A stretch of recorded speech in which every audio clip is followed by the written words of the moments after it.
Dans cette partie, nous allons voir quelques mots de vocabulaire technique utilisés en dessin industriel et plus généralement en construction mécanique. Alors tout d'abord, un perçage qui ne traverse pas complètement la pièce, son extrémité est légèrement pointue. Donc là, il s'agit d'un perçage borgne. Élément d'une pièce servant de base, on parle de semelle. Donc ce terme donc de semelle peut être remplacé par en base.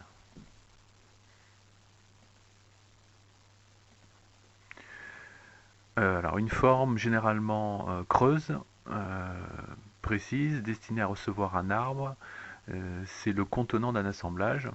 Donc ça on l'a vu précédemment, on avait parlé dans une vidéo précédente d'arbres et d'alésage. Donc là il s'agit de l'alésage, donc le contenant.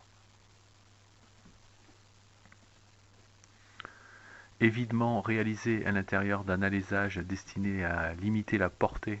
Donc la portée, c'est la surface de contact de l'arbre contenu dans l'alésage. Donc ici, il s'agit de chambrage. Ici, nous avons un usinage cylindrique réalisé à l'entrée d'un perçage destiné à noyer, ou plutôt cacher, la tête d'une vis. Donc là, il s'agit du lamage. Usinage conique réalisé à l'entrée d'un perçage destiné à recevoir la tête d'une vis.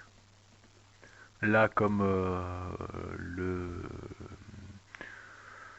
lamage, ici c'est une frésure.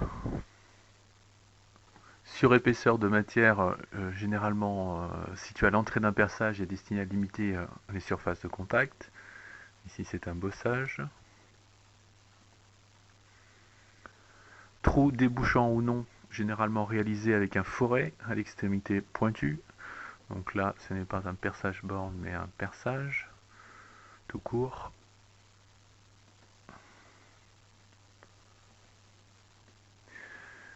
Vide prévu dans une pièce pour en diminuer le poids ou en réduire une surface d'appui. Ici, c'est un évidement. Trou de forme allongée, terminé par deux cylindres. Donc ici, nous avons un trou oblong. Surface arrondie destinée à supprimer l'arrêt de vive d'un angle saillant. Donc là, comme son nom l'indique, c'est un arrondi. Surface arrondie qui raccorde deux surfaces formant un angle rentrant. Ici, nous avons un congé. Changement de section d'une pièce pour obtenir une surface d'appui.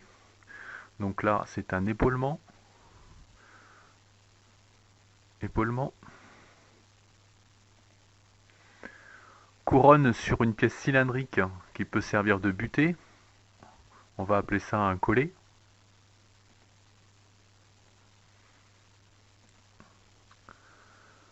Désigne généralement une pièce cylindrique précise, c'est le contenu dans l'assemblage avec un alésage. Donc on a vu alésage tout à l'heure, et ici c'est donc l'arbre.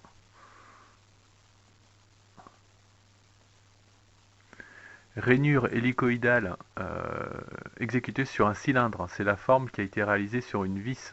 Donc là c'est un